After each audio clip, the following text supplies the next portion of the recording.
잠언 21장 1절에서 8절입니다.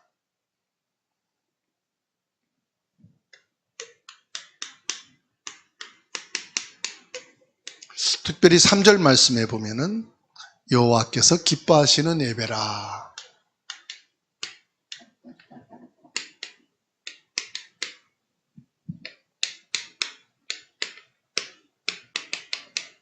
여호와께서 기뻐하시는 예배.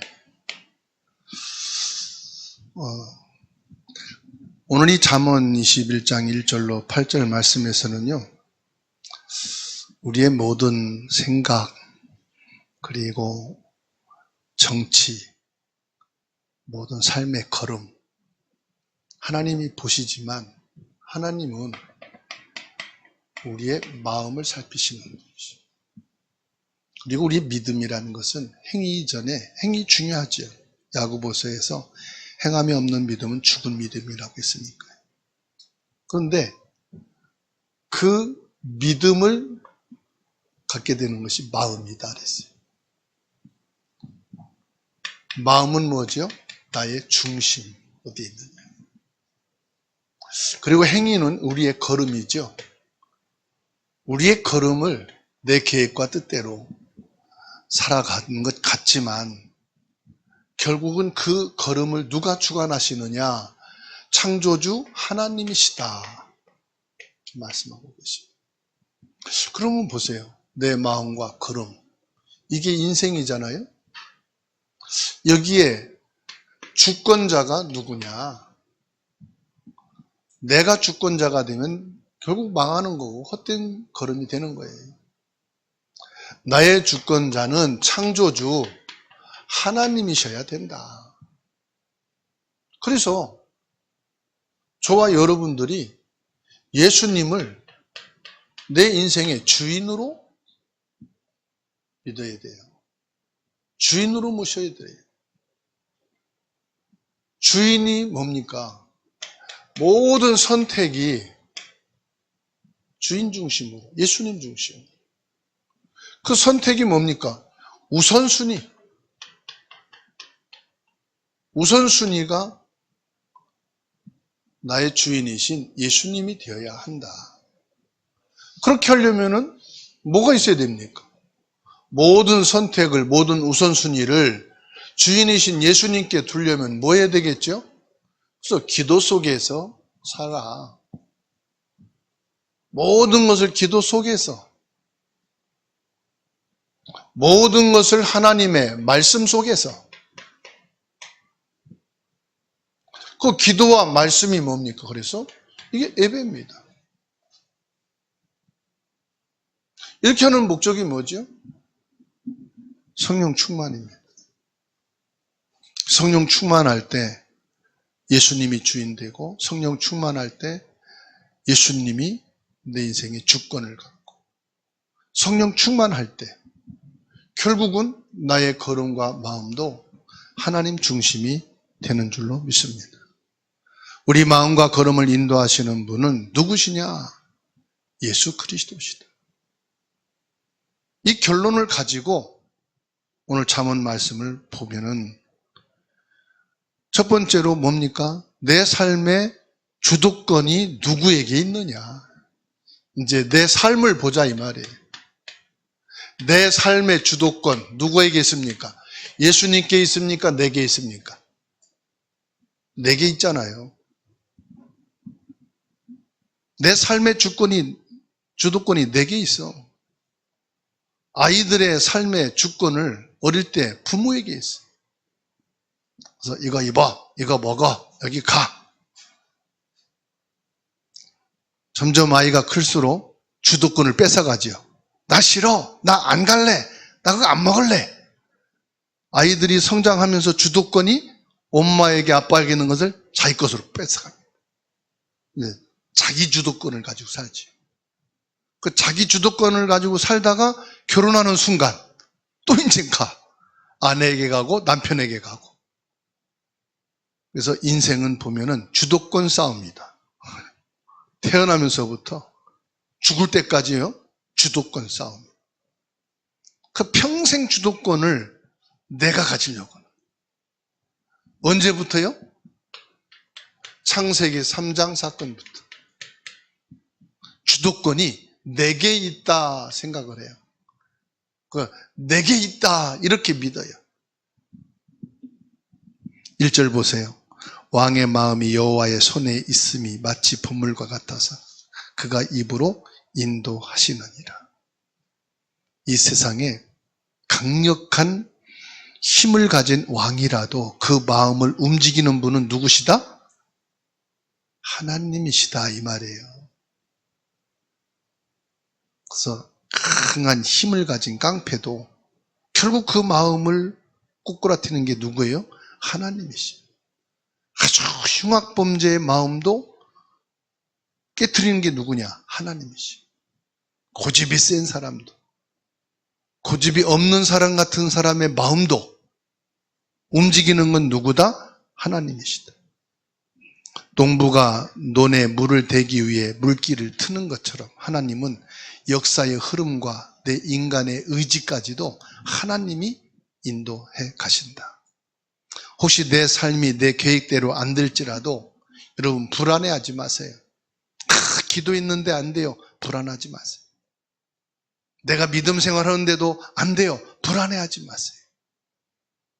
가장 강한 자의 마음을 다스리는 분은 예수님이신다. 그래서 예수님께서는 뭐다? 선한 길로 인도하신다. 선한 길이 뭐냐? 창세기 3장 15절 구원의 길이에요. 그래서 모든 사람은 이 길을 가야만 돼요.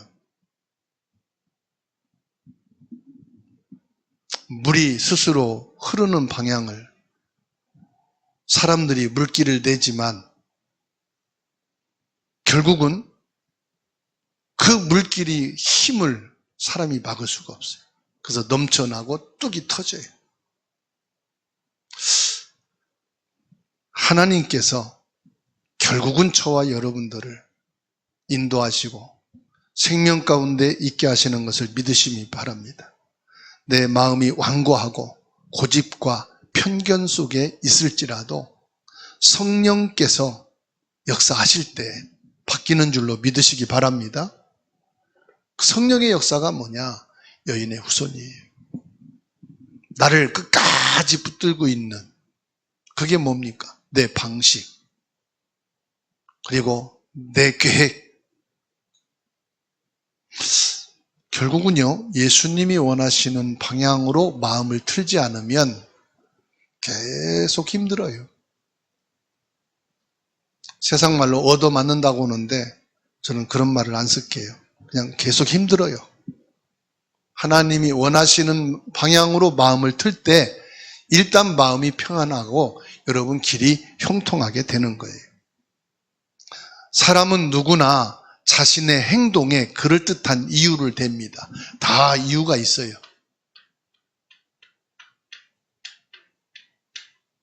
행동에 이유를 대지요.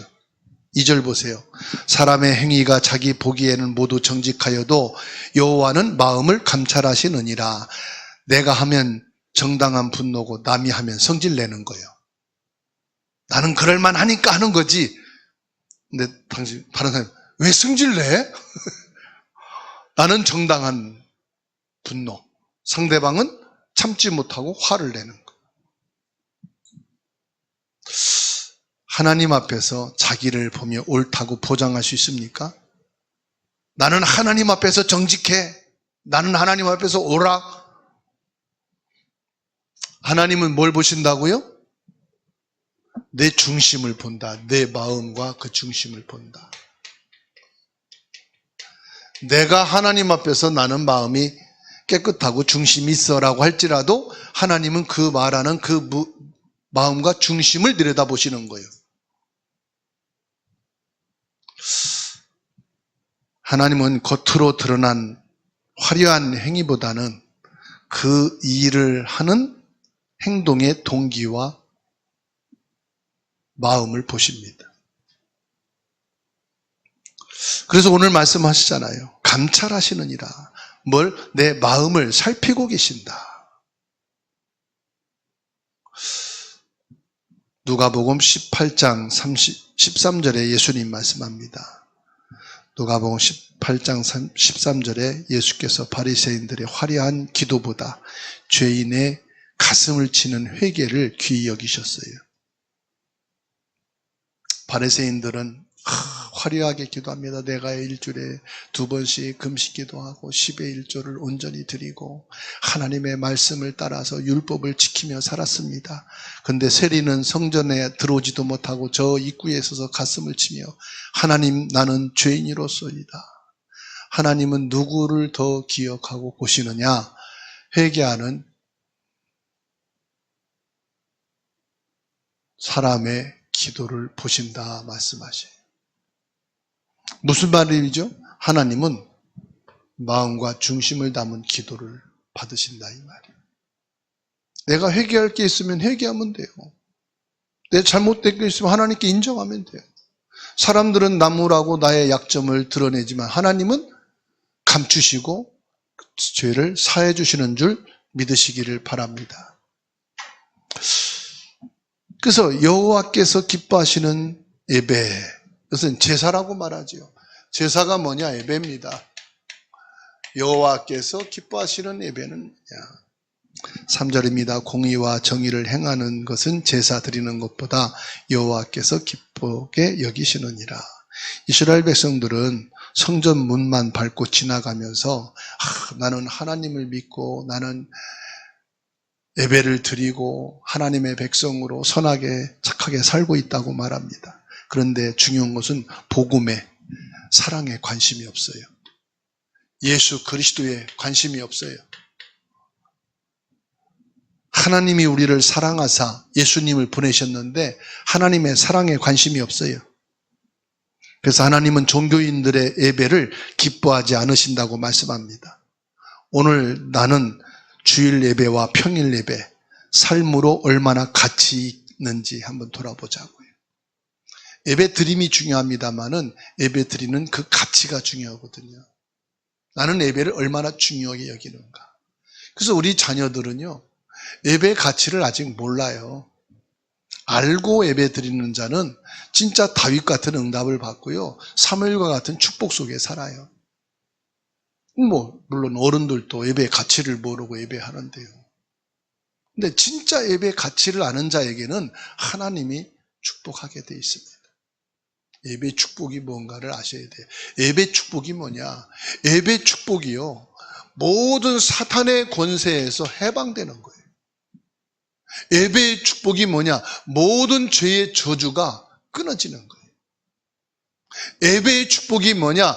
지옥 같은 인생에서 벗어나는 거예요. 이게 예배의 축복이에요. 그리스도의 제단을 쌓으시기 바랍니다. 그리스도의 기도가 있기를 바랍니다.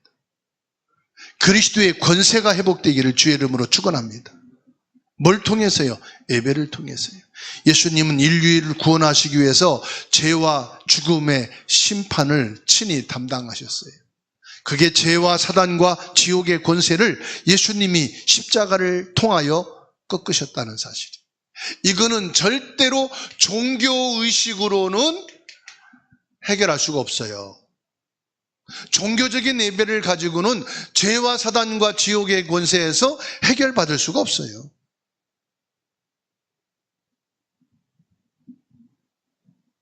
참된 예배, 진짜 예배는 언제부터냐? 예수 그리스도를 알고 그 사랑 안에 있는 그때부터입니다.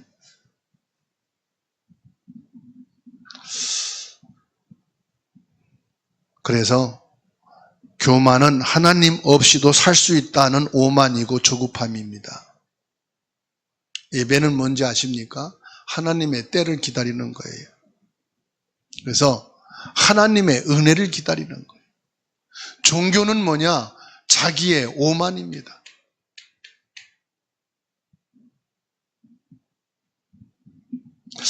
사절 보세요. 눈이 높은 것과 마음이 교만한 것과 악인이 형통한 것은 다 죄니라.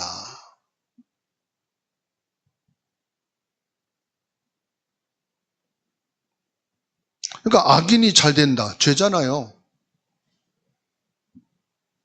예수 그리스도 없이 마음이 교만하게, 내 중심으로 내가 내 인생을 살아가는 거야. 그게 마음의 교만함이거든요. 하나님도 필요 없어.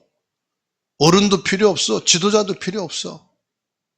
그보다 더 큰 마음의 교만이 어디 있어요? 5절입니다. 부지런한 자의 경험은 풍부함에 이를 것이나 조급한 자는 궁핍함에 이를 따름이니라. 예수님은 이 땅에서 가장 낮은 죄인으로 오셨습니다. 그리고 하나님의 때를 기다렸습니다. 그게 뭐지요? 당신을 단번에 하나님께 번제물로 드리는 십자가의 죽음의 시간입니다. 당신의 시간을 산 것이 아니라 하나님의 시간을 살았어요. 그게 뭐냐? 예수님은 예배의 삶을 사셨어요.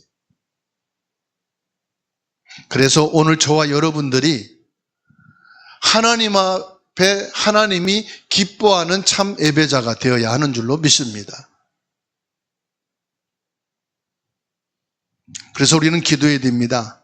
예배의 형식과 열심이 있지만 삶의 현장에서 복음과 그리스도의 사랑을 잃어버리는 이중적인 삶을 살지 않도록, 입술로는 주님을 찬양하면서 삶으로는 복음을 외면하고 나만의 유익을 구했던 위선을 용서받도록 기도해야 됩니다.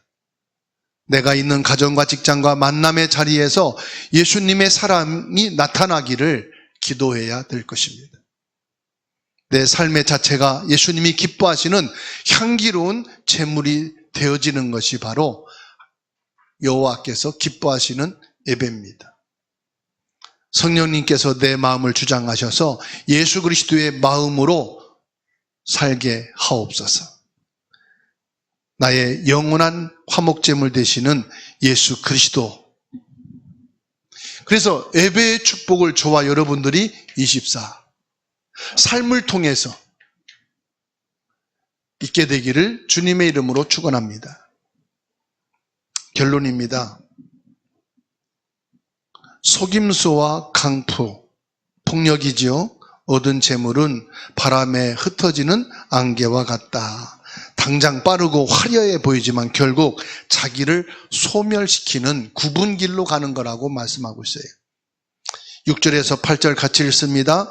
속이는 말로 재물을 모으는 것은 죽음을 구하는 것이라 곧 불러다니는 안개니라. 악인의 강포는 자기를 소멸하나니 이는 정의를 행하기 싫어함이니라. 죄를 크게 범한 자의 길은 심히 구부러지고 깨끗한 자의 길은 고도니라. 여러분, 사람들은 뭐든지 빨리 성공하고 쉽게 해결하려고 그럽니다. 그러니까 한국 사람만큼 부지런한 사람도 없고 열심히 하지 않은 사람도 없어요. 그런데 뭐요? 너무 조급하지요. 왜 싸움이 일어납니까? 조급함에서 일어나거든요. 그렇죠? 이거는 조급함은 나이하고 상관없는 것 같아요.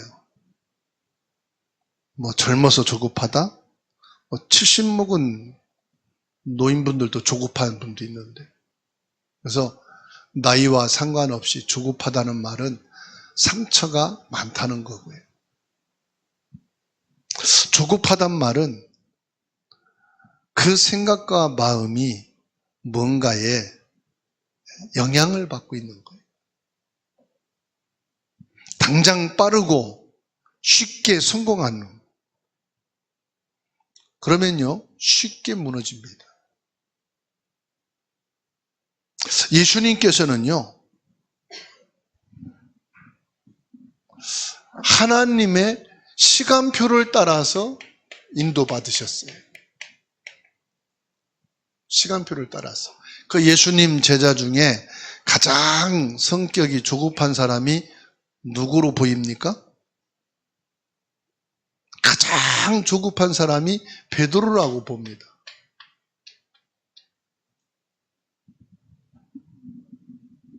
예수님이 물을 걸어 오실 때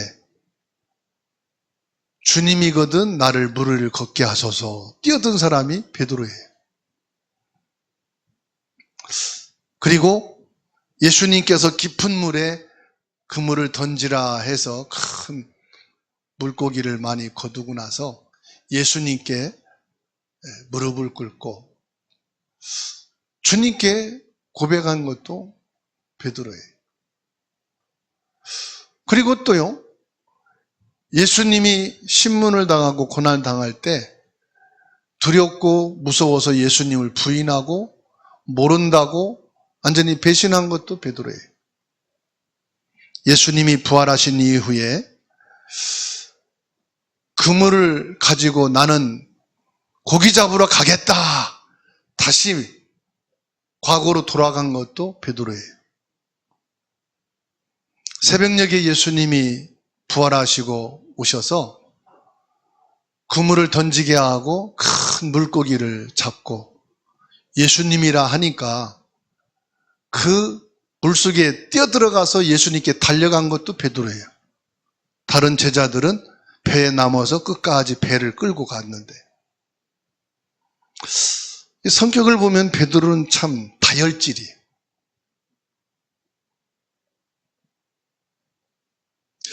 그 실수도 많이 했고 믿음의 행위도 많이 했고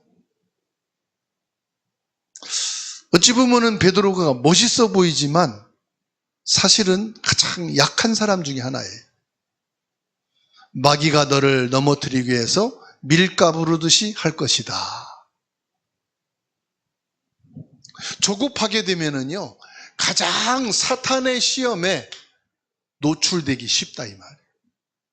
자꾸 우리가 다툼이 일어나고 갈등이 생기고 넘어지는 이유가 조급함이다. 예수님이 부활하시고 난 이후에 성령 충만하고 성령으로 인도받게 되는데 그 성격대로 성령님께 쓰임 받았죠. 그런데요, 이 사도 요한 같은 경우는요, 다 순교하고 일찍 복음을 전하다가 고난을 당하고 환난을 당하고 죽었지만 이 사도 요한 같은 경우는 순교당한 게 아니고요, patmos섬에 유배되어서 끝까지 하나님의 말씀과 음성 속에 말씀을 기록한 것이 요한계시록이거든요.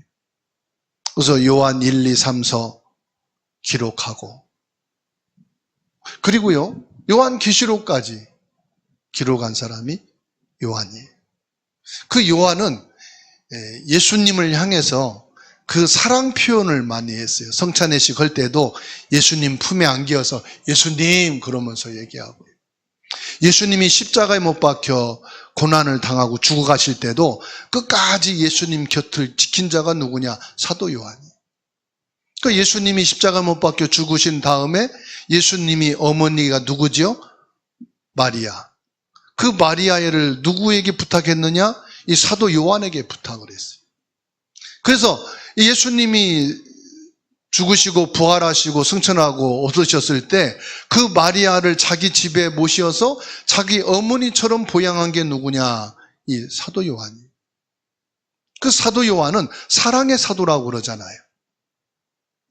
그 성격은 급하지 않고 뭐 보면 좀 답답하지만은 이 사도 요한은 끝까지 예수님의 사랑과 이 복음의 사랑을 가지고 사랑의 관점에서 무슨 사랑? 하나님의 사랑, 영적인 이 사랑을 관점으로 예수 그리스도를 바라보게 돼요. 그 요한복음을 보세요. 얼마나 영적이고 얼마나 그 예리한 눈으로 봅니까? 뭐지요? 하나님의 사랑, 그리스도의 사랑. 그래서 마지막에 예수님의 어머니를 사도 요한에게 부탁할 만큼 이 요한은 조급하진 않지만은 그 시간을 두고 하나님의 말씀 속에 복음을 실천하고 그 복음의 축복 속에 있었던 사람입니다. 그 저와 여러분들이 자녀를 양육한다든지 또 부모님을 이렇게 모신다는 것은 조급함으로는 힘들다 이 말이죠. 그래서 뭐가 돼야 됩니까? 하나님의 시간표 속에. 하나님의 시간표란 말은 예수 그리스도 안에서 있어야 된다 이 말이에요. 하나님의 시간표라 이 말은 성령 안에서 성령 인도받는 것을 시간표라고 합니다. 시간표란 말은 하나님이 내게 적시적소의 필요로 함을 은혜로 주시기 때문에 그 말씀을 따라 인도받아야 된단 말이죠. 그래서 예수님은 우리가 조금 늦더라도 복음으로 이웃을 살리는 믿음의 삶을 살기를 원합니다. 그래서 예수님께서는 저와 여러분들이 조금 늦더라도 이 복음을 누림으로 전도자가 되기를 원하시는 거예요. 참된 선교가 뭡니까? 한번 훅 갔다 오는 건 선교 여행이지 선교가 아니잖아요. 선교란 말은 그 나라에서 아예 생활을 하는 거예요. 그 나라에서 삶을 사는 거예요. 그러면서 그 나라의 삶과 문화 속에서 그 나라에서 전도운동하는 것이 선교거든요. 그러니까 언어도 안 되지, 문화도 안 맞지, 기후도 안 맞지, 또 부모 형제도 옆에 없이 살아가는 선교 사역이 외롭고 힘드니까 기도를 하는 거죠. 그렇습니다.